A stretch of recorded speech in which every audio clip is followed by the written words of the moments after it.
पंकज भाऊ, आज शनिवारचा लहान मुलांचा आठवडे बाजार जो आहे तो भरलेला आहे. त्या बाजाराच्या निमित्तानं तुम्ही इथं आलेला आहात, काय सांगाल, काय वाटतंय?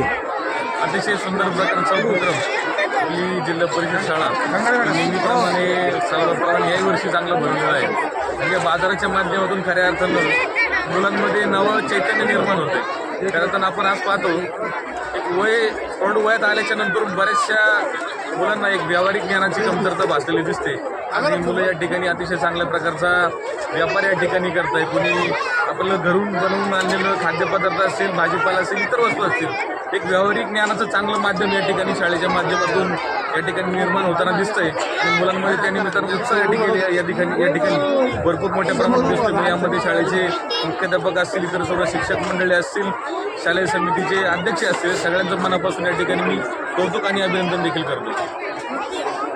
त्याचबरोबर आता आठवडे बाजार आहे आणि आठवडे बाजाराच्या निमित्तानं मुलं जे ते व्यावहारिक ज्ञान प्राप्त होत आहे.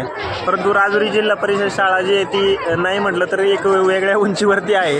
याबद्दल तुम्हाला काय वाटते? निश्चितपणे आपलं राजुरी गाव हे आदर्श गाव आहे. आपले शिक्षक देखील अतिशय गुणवंत आहेत. शिक्षकांमुळे विद्यार्थ्यांमध्ये देखील अतिशय चांगल्या प्रकारची ज्ञानामध्ये म्हणा, त्यांच्या वैयक्तिक जीवनामध्ये म्हणा, एक चांगली उंची गाठण्याचं काम शिक्षकांच्या माध्यमातून झालेलं आहे.